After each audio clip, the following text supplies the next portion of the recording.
Every once in a while, I stumble upon something that sparks my interest so much that I find myself following it and waiting for new info to drop from its creator at any possible moment.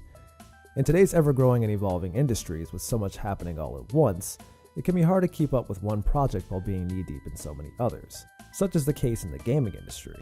An industry still in its infancy, yet still continuing to grow and evolve at a staggeringly rapid pace.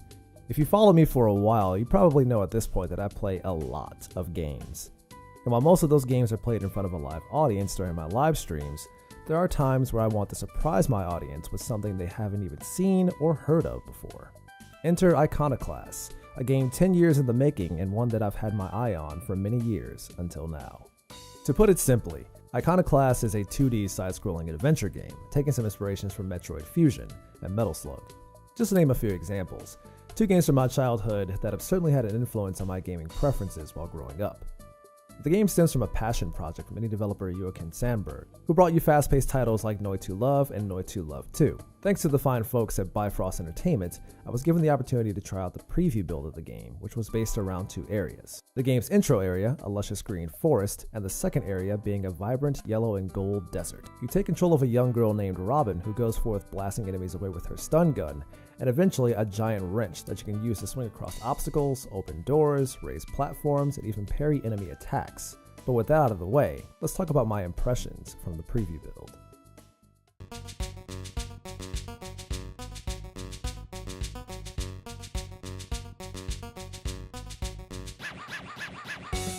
Right off the bat, I was blown away by the amount of eye candy this game has to offer. As mentioned previously, the colors are lush and vibrant, from the deep greens and blues of the forest to the bright orange, yellows, and reds of the desert in the second area.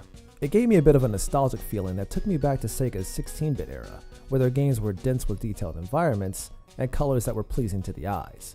Something that they've definitely shied away from in the modern times, minus one Sonic Mania. Another perk that stood out to me immediately was how snappy and responsive the controls felt. This is a game where responsiveness is important, especially with how fast-paced it can be when there's action happening, specifically during action scenes and boss fights. You run, jump, shoot, and swing in the quickest and most responsive ways possible, to the point where if you take a hit during a fight, you know it was because you messed up and not the game's fault at the end of the day. It just feels good to play, and that's a very important trait for a game to have that can and has been easily neglected in many action games today. The game carries a very Metroidvania-like touch, in the sense that I was able to see locations I couldn't get to, unless I had some sort of weapon or ability that could open a path to it. And it seems like you'll be able to revisit locations at some point in the game to pick up items and unlock pathways you didn't have access to your first time through. Then there's also puzzle solving, which, at least in this preview, the few puzzles you do solve seem to be finely tuned and crafted to a point where solving them feels almost second nature. It blends in with the gameplay so well, it's almost as if it took roughly 10 years to make. Crazy, right?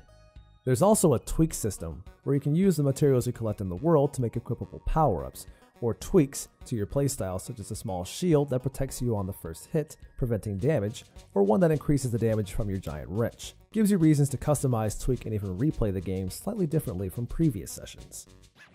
But let's step away from the gameplay for a second to talk a little bit about the game's atmosphere and narrative. Iconoclast's exterior is a little deceptive in the sense that it presents itself through its beautiful digital art in an almost quirky and child-friendly-like manner. You're blasting enemies with your stun gun and watching them blow up, or stomping on them and watching them squish and explode in an incredibly satisfying manner. But make no mistake, in my hour-and-a-half session through the preview build, I could already sense some slightly darker undertones just waiting to be discovered from the story.